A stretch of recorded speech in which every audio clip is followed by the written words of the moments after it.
Here's another story. Marine toxicologist Riki Ott says, quote, "We need to start talking about who's going to pay for the evacuation." Now, a lot of people are under the impression now, oh, they got the well capped, everything's good. No, sorry. It doesn't matter if they even cap that well anymore. There's other fissures that are in the area and then also are miles away that are also spewing out oil. And in fact, the one fissure that they keep making reference to is putting out 120,000 barrels a day into the ocean.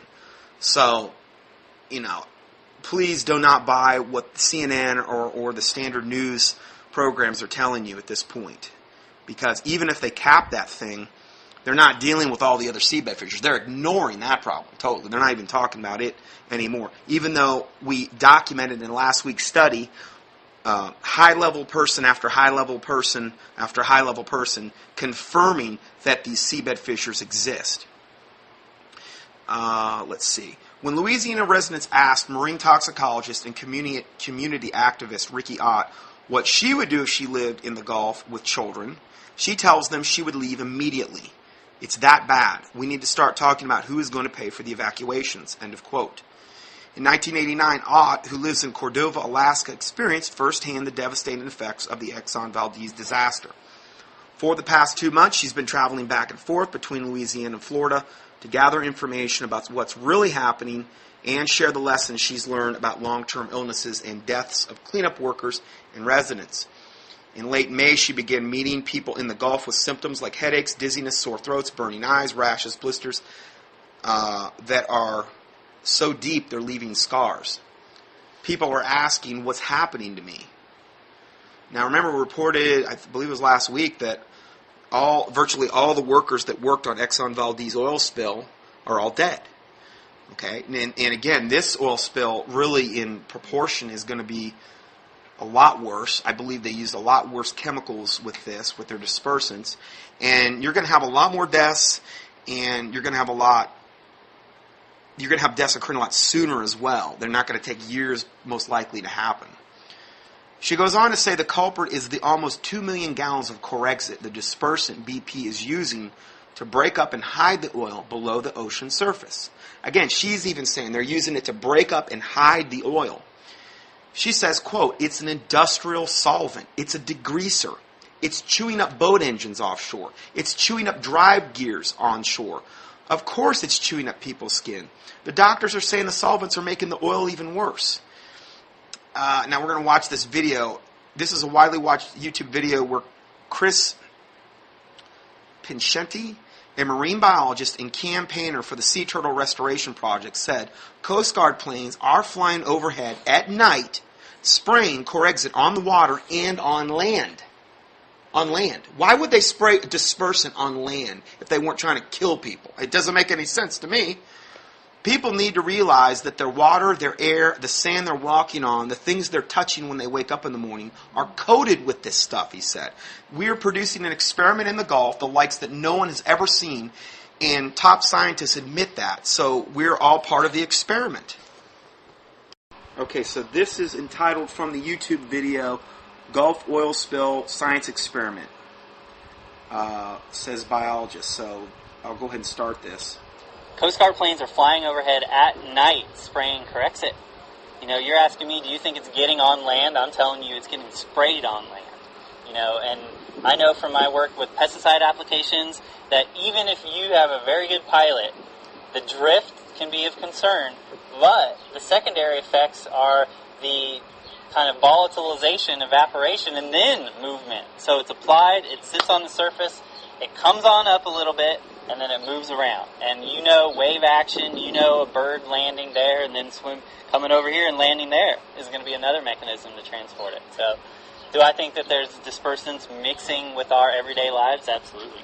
The Corexit dispersant issue is a complex and scary one. It's scary from the point of a toxicologist. It's complex from the point of the resource manager. My doctoral advisor, Dr. Ron Cherdima at UC Davis, was actually on the panel that they had used to advise for the dispersant use. They use a cost-benefit analysis. The costs of cleaning up the shore outweigh the costs of applying dispersants at the sea. Therefore, they perceive the benefit of the dispersants outweigh their negative effects. Okay?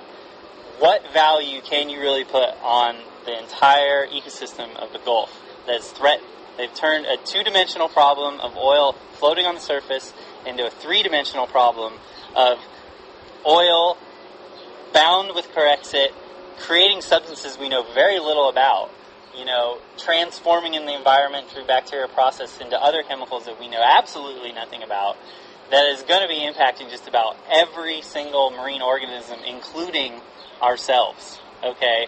People need to realize that their water, their air, the sand they're walking on, the things they're touching when they wake up in the morning are coated with this stuff. And if you see it in a high concentration, it looks like radiator fluid. It is not a pretty sight. And the stuff is toxic. The tests say no effect. I can tell you from managing those tests as a professional that you need to know exactly what test gave you what effect that you tested. So if it was no effect on the survival of 7 days of the fish, what happened to that fish at 10 days? Okay, that was my doctoral thesis. The pesticides that killed no fish at 96 hours, which is the EPA deadline, 90% of them died 2 weeks later. These were embryonic salmon.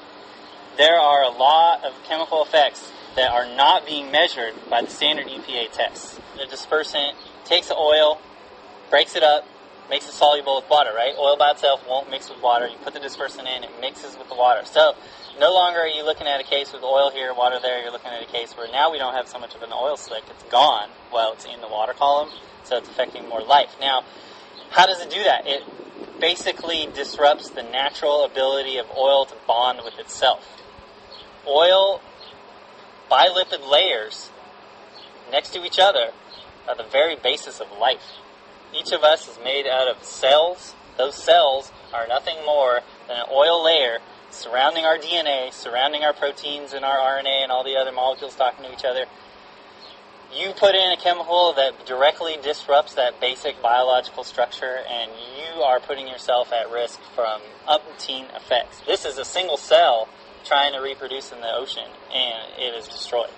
I can tell you from personal experience, if that organism in that test beaker is paralyzed and incapacitated and its heart rate is half of normal, it is counted as alive. If that heart beats once in a minute, it's alive. And you will see a score of no effect if that's a mortality endpoint test. That is going to kill all of these larval organisms. Okay? And it's not just sea turtles that are reproducing right now, it's the birds and it's everything. So this spill came at a really bad time. Understanding what's behind these tests is part of understanding how toxic these chemicals are. And it's a big question mark right now. We are producing an experiment in the Gulf, the likes that no one has ever seen. And the top scientists admit that. So we're all part of the experiment. How do you feel?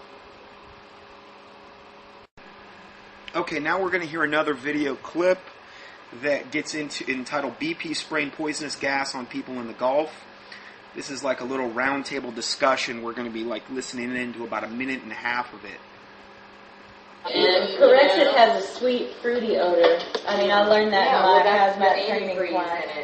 Yeah, it's got a fruity odor, and but y'all know it has antifreeze in it? And naphtha, which is paint thinner, and kerosene. My experience with Corexit was I went out, we chartered a boat to try to go and find some oil to test the hair boom in open water off of Gulfport. This was the day that Haley Barbour got on national TV and said, "There is no oil in Mississippi.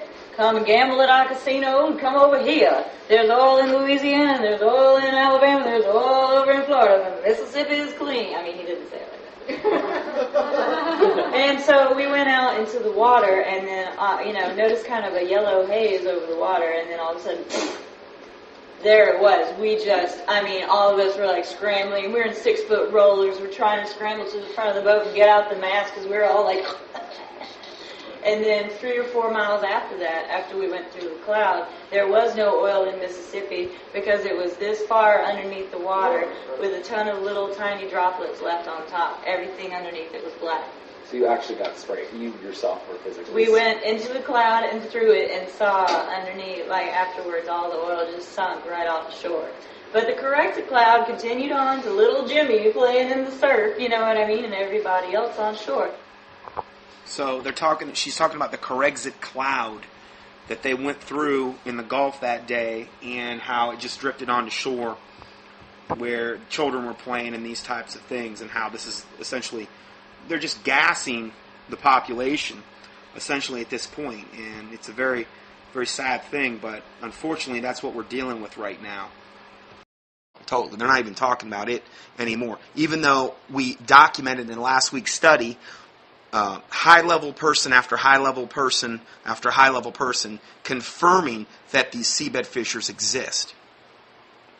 Let's see. When Louisiana residents asked marine toxicologist and community activist Riki Ott what she would do if she lived in the Gulf with children, she tells them she would leave immediately.